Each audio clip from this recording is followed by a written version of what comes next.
إعجاز القرآن للباقلاني.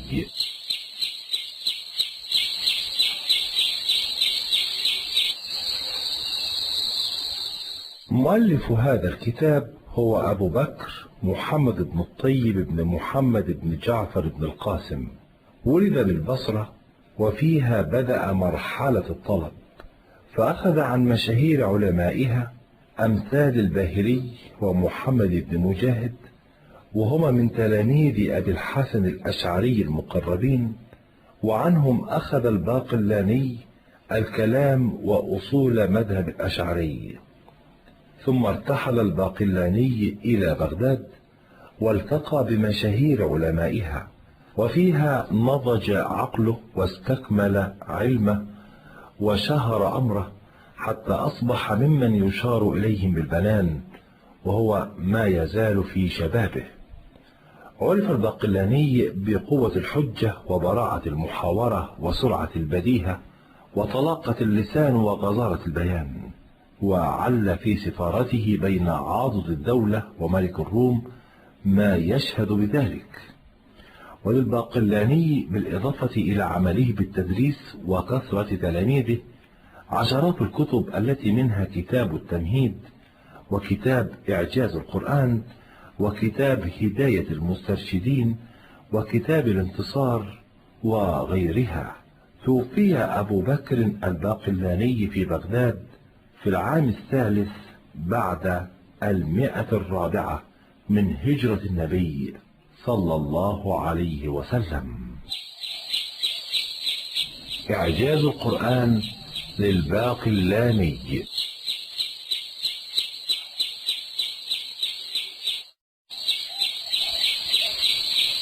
إعجاز القرآن للباقلاني.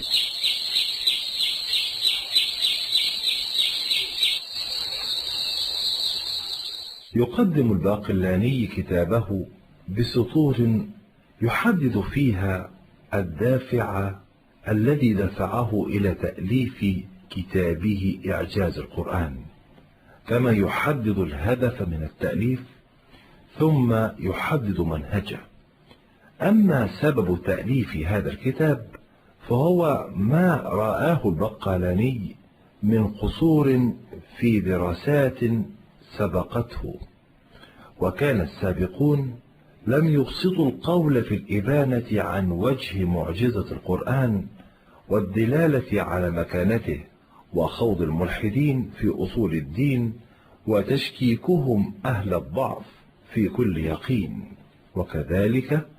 ألف هذا الكتاب ليكون استجابة ورغبة لسائله الذي طلب منه نفي الشبهات وإزالة الشكوك، وذلك بإظهار وجه المعجزة. ويعتزم مؤلف الكتاب أبو بكر الباقلاني بسط القول فيما قد سبق إليه، بل يكتفي بأن يشير إليه حتى لا يكون مؤلفه وهو الكتاب الذي بين أيدينا مكررا. كذلك ينبغي على طالب هذا العلم أن يكون من أهل الصناعة العربية، قد وقف على كل جمل من محاسن الكلام ومتصرفاته ومذاهبه، وعرف جملة من طرق المتكلمين، ونظر في شيء من أصول الدين. وهؤلاء هم الذين خصهم المؤلف بمؤلفه هذا. يقسم المؤلف كتابه إلى عدة مباحث أو فصول متسلسلة يؤدي بعضها إلى بعض في دقة وترابط موضوعي. وأول مباحث الكتاب يبين المؤلف كيف يكون القرآن معجزة نبوة محمد صلى الله عليه وسلم، وكيف تنبه آياته على تلك المعجزة، وذلك من خلال حديثه عن نظم سورتي غافر وفصلت، وكيفية دلالة ذلك النظم على إعجازه. وفي الفصل الثاني يبين وجه الدلالة على أن القرآن معجز، وذلك بعدة طرق، منها إثبات أن القرآن المتلو هنا هو الذي أنزل على النبي محمد صلى الله عليه وسلم، وأورد ما يؤيد ذلك من آيات وبراهين، ثم تحديه للناس بأن يأتوا بمثله، ودلالة هذا التحدي على إعجاز القرآن.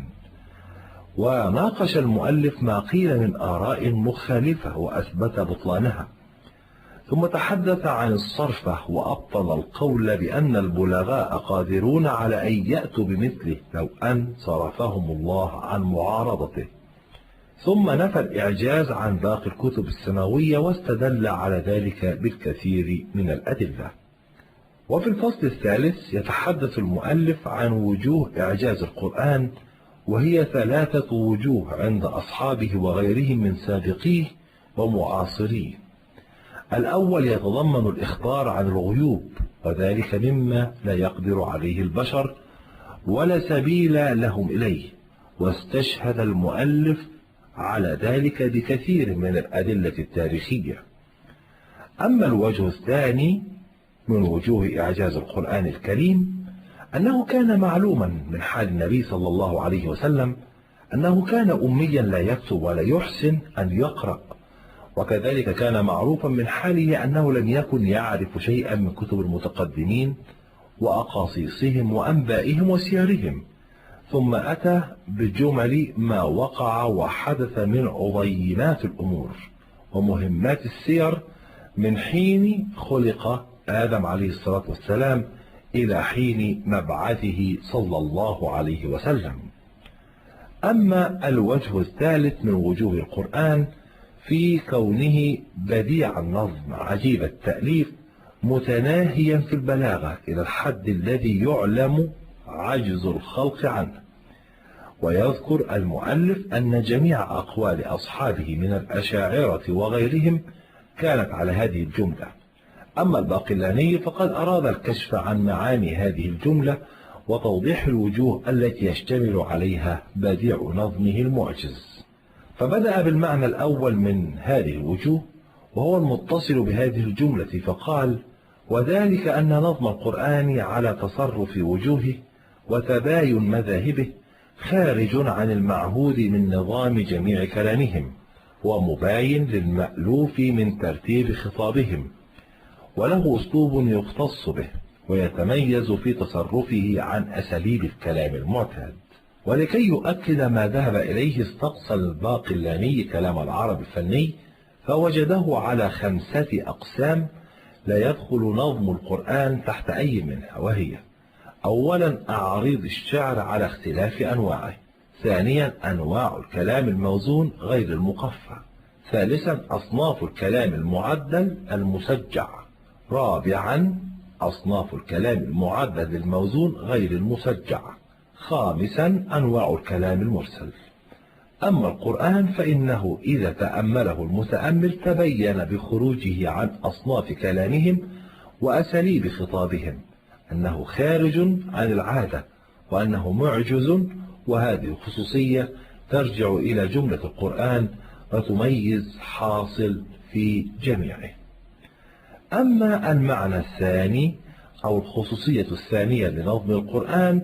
المتعلقة بوجه من وجوه إعجازه أنه ليس للعرب كلام مشتمل على هذه الفصاحة والغرابة والتصرف البديع والمعاني اللطيفة والفوائد الغزيرة والحكم الكثيرة والتناسف في البلاغة والتشابه في البراعة على هذا الطول وعلى هذا القدر. والمعنى الثالث هو أن عجيب نظمه وبديع تأليفه لا يتفاوت ولا يتباين على ما يتصرف إليه من الوجوه التي يتصرف فيها من ذكر قصص ومواعظ واحتجاج وحكم وأحكام وإعذار وإنذار ووعد ووعيد وتبشير وتخويف وأوصاف وتعليم أخلاق كريمة وشيم رفيعة وسير مأثورة وغير ذلك من الوجوه التي يشتمل عليها. ونجد كلام البليغ الكامل والشاعر المفلق والخطيب المصقع يختلف على حسب اختلاف هذه الأمور. إعجاز القرآن للباقلاني.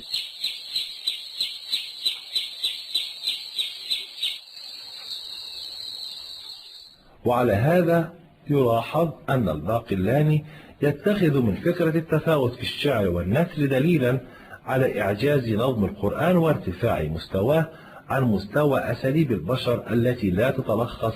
منه ولا تتخلص مهما ارتقت. وبالرغم من أن المؤلف مسبوق في الحديث عن تفاوت أساليب البشر، حيث تحدث ابن قتيبة عن التفاوت بين قصائد الشاعر الواحد والتفاوت بين الشعراء، إلا أنه كان موفقا في استقصاء أشكال ذلك التفاوت ودرجاته وأسبابه، فلم يقف عند الحديث عن ابن قتيبة عن التفاوت في قصائد الشاعر الواحد حسب توفر الدواعي وقوتها، أو بين الشعراء حسب الأغراض التي يجيدونها والأغراض التي تستعصي على بعضهم، بل تعداه إلى البحث في الأساليب وخصائصها. هذا ما يمكن أن نلاحظه في حديثه عن المعنى الرابع، فيقول الباقلاني: إن كان الفصحاء يتفاوت تفاوتا بينا في الفصل والوصل والعلو والنزول والتقريب والتبعيد وغير ذلك مما ينقسم إليه الخطاب عند النظم ويتصرف فيه القول عند الضم والجمع، ألا ترى أن كثيرا من الشعراء قد وصف بالنقص عند التنقل من معنى إلى غيره والخروج من باب إلى سواه؟ أما القرآن فهو يجعل المختلف كالمؤتلف والمتباين كالمتناسب والمتنافر في الإفراد إلى حد الأحاد، وهذا أمر عجيب تبين به الفصاحة وتظهر به البلاغة، ويخرج معه الكلام على حد العادة ويتجاوز العرف. إعجاز القرآن للباقلاني.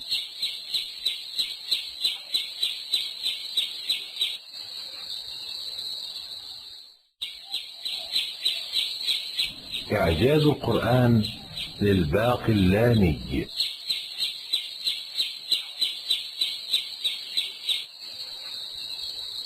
ونمضي مع الباقلاني في كتابه إعجاز القرآن، حيث يتخذ من فكرة التفاوت في الشعر والنثر دليلا على إعجاز نظم القرآن وارتفاع مستواه عن مستوى أساليب البشر التي لا تتخلص منه مهما ارتقت، وبالرغم من أنه مسبوق في الحديث عن تفاوت أساليب البشر، فقد سبقه ابن قتيبة بالحديث عن التفاوت بين قصائد الشاعر الواحد والتفاوت بين الشعراء، إلا أنه كان موفقا في استقصاء أشكال ذلك التفاوت ودرجاته وأسبابه. وحينما نمضي مع هذا المؤلف الباقلاني حينما يقول إن كلام الفصحاء يتفاوت تفاوتا بينا في الفصل والوصل والعلو والنزول والتقريب والتبعيد وغير ذلك مما ينقسم إليه الخطاب عند النظم ويتصرف فيه القول عند الضم والجمع، ألا ترى أن كثيرا من الشعراء قد وصف بالنقص عند التنقل من معنى إلى غيره والخروج من باب إلى غيره؟ أما القرآن فهو يجعل المختلف كالمؤتلف والمتباين كالمتناسب والمتناثر في الإفراد إلى حد الأحاد، وهذا أمر عجيب تبين به الفصاحة وتظهر به البلاغة، ويخرج معه الكلام على حد العادة ويتجاوز العرف. والمعنى الخامس من معاني إعجاز القرآن هو أن نظم القرآن وقع موقعا في البلاغة يخرج عن عادة كلام الجن كما يخرج عن عادة كلام الإنس،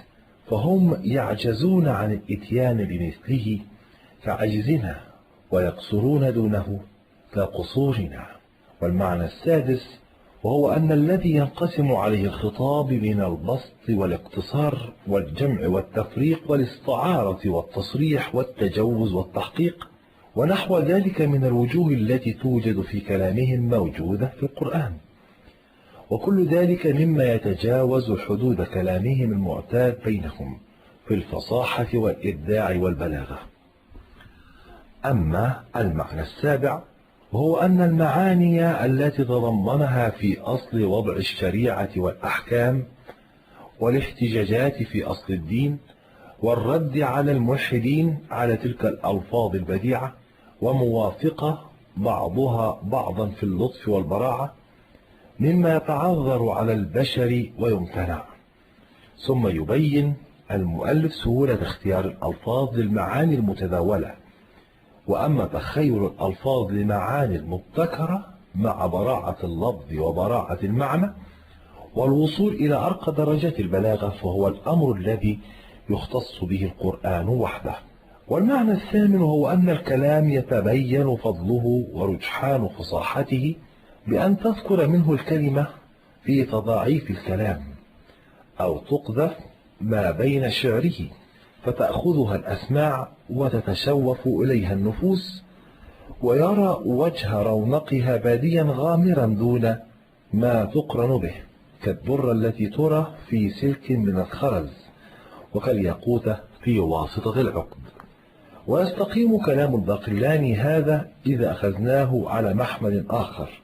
وهو أن هذه الألفاظ القرآنية التي هي أصلا لم تخرج عن دائرة ألفاظ اللغة المتداولة، وإن كانت من متخير الألفاظ وفصيحها،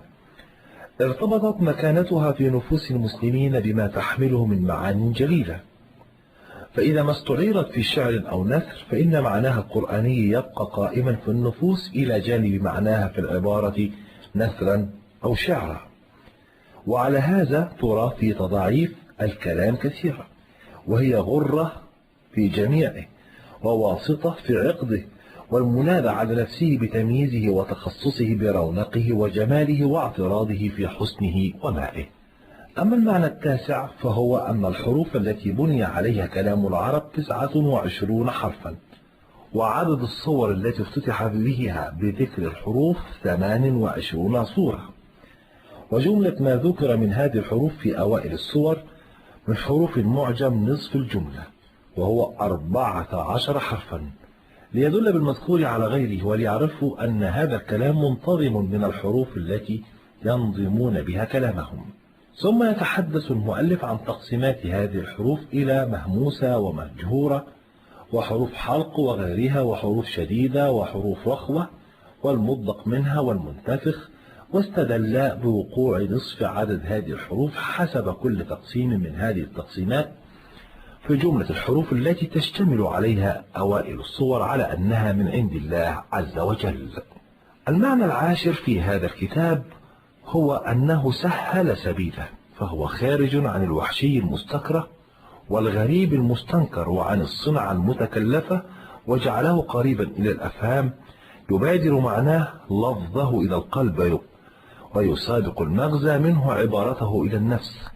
وهو مع ذلك ممتنع المطلب عسير المتناول غير مطمع مع قربه في نفسه، ولا موهم في دنوه في موقعه أن يقدر عليه أو يظفر به.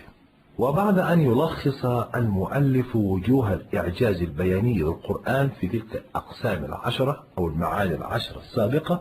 يخصص فصلا الحديث عنها بتوسع، حيث شرع في الفصل الرابع